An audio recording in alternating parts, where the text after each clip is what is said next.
కార్మికుల నియామకాల్లో పక్షపాతం YCP councillor Pramilamma.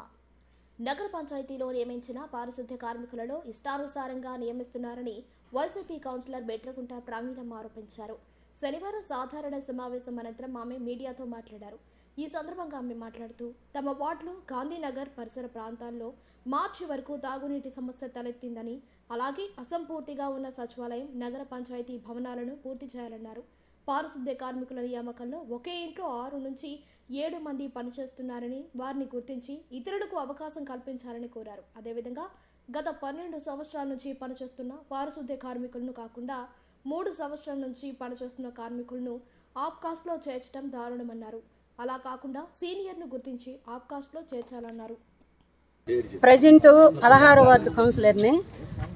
Present నా వార్డు మొత్తం కోదండరాంపురము, హై స్కూల్ వెనక, గాంధీనగరు, ఇక్కడంతా వాటర్ అయితే మార్చి నుండి లేవు. ఇంకొకటి ఏంటంటే మున్సిపల్ ఆఫీసు కడతా మధ్యలో ఆపేస్తున్నారు. 5వ సచివాలయం దాన్ని మధ్యలో ఆపేస్తున్నారు. అవి పూర్తి చేయాలని కోరుకుంటున్నాను. పారిశుద్ధ్యం కార్మికులు 12 సంవత్సరాల నుండి చేసేవాళ్ళని ఒక 12 మందిని తీసేశారు. ఈ కొత్తోళ్ళో పాతోళ్ళో మాకైతే అర్థం కాల. ఆ పేర్లు ఈరోజు వింటున్నాం. ఇప్పుడు మళ్ళీ వాళ్ళని ఆప్కాస్లో ఎక్కిస్తున్నారు. 2-3 ఏళ్ళ నుంచి చేసేవాళ్ళని ఆప్కాస్లో ఎక్కించుండారు. 70 ఏళ్ళోళ్ళు కూడా ఉన్నారు. ఒక ఇంట్లో 6-7 మంది కూడా ఉన్నారు.